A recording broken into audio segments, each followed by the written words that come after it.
begin with a question to Mr. Farr, and this concerns the importance of promotion of religious freedom in the fight against radical Islamist extremists such as ISIS or Boko Haram. How would you say the United States could most productively support that goal? Well, thanks for that question, Mr. Chairman. One very practical thing, if I might say so, if I could commend the committee for passing out H.R. 1150, which is now in the Senate. If that bill is signed and sent to the President, he signs it, I think it will energize the State Department. It's the Frank Wolf International Religious Freedom Bill. Will empower give greater resources and status to the ambassador at large, who is an excellent ambassador, David Saperstein, along with Knox Thames, who is the special advisor for minorities in the region. These people, if they had more authority and resources, I think, could do the kinds of things that I think the United States could do but is not doing. Thank you, Doctor. I appreciate that. Let me ask Mrs. Schnitzer a question here about North Korea. I know you've done a lot of work on that front. Maybe you could tell us what could improve the human rights situation there in North Korea, in your view? Yes, sir. I think the way to improve the human condition is in North Korea is multifaceted. Our work at the Bush Institute, we have introduced reports that talk about opportunities both for government, for civil society, and for the private sector to try to address the grievous abuse of human rights in that country. There are a variety of ways to do that from the policy standpoint and for civil society and business to engage.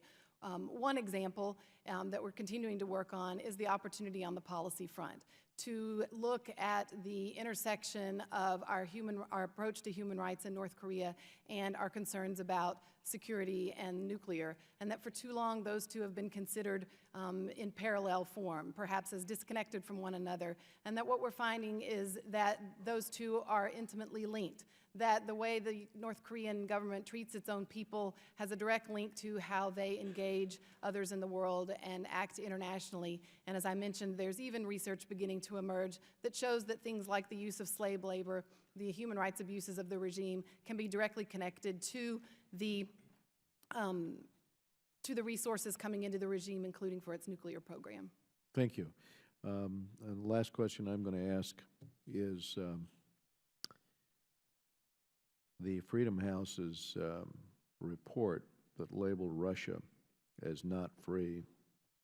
So, Mr. Lagon, Ambassador, we've seen the space for independent media sort of disappear in Russia. We had the opposition leader, Krim Riali, blocked, or I should say the Radio Free Europe, Radio Liberty reporter. More concerning to me was Vladimir Kara-Murza, the journalist that was poisoned last December, and then in January you had President Putin sign the new law, the restrictions on social media and internet communications. I'll just ask you for your observations on this. Well, a lot of people have focused on the situation for civil society groups with the Foreign Agents Law and the Undesirable Organizations Law. I'm glad you asked about the media situation. There's been long-standing control or influence over major media operations, but things are getting worse for journalists.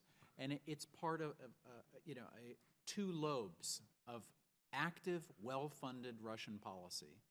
Control of the media at home and intimidation of those who would be dissenting voices.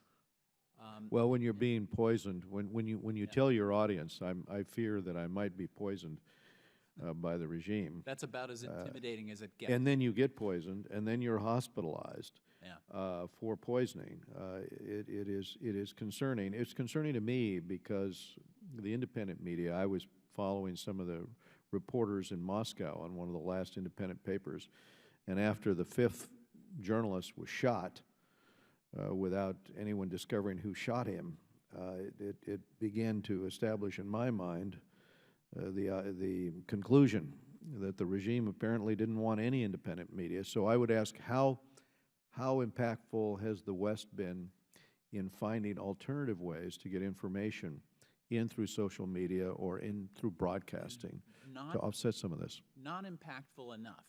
And I think that your own interest in public diplomacy and legislation to focus on that is very important. I think the United States should work on assisting indigenous independent media, funding to train journalists. We are engaged in emergency assistance to all over the world, to those who are intimidated as voices in the media and as human rights defenders.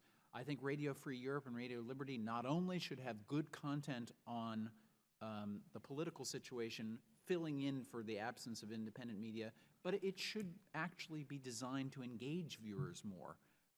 In fact, to have entertainment will allow more people to hear the truth as well. And I think, think about ProPublica that has looked at the web of corruption around the world. We ought to try and promote something similar to ProPublica in Russia to cover the corruption situation, because the gangland violence situation that you describe in Russia is because of the mating of human rights repression and corruption in the regime. Thank you. My time's expired. Mr. Ingold.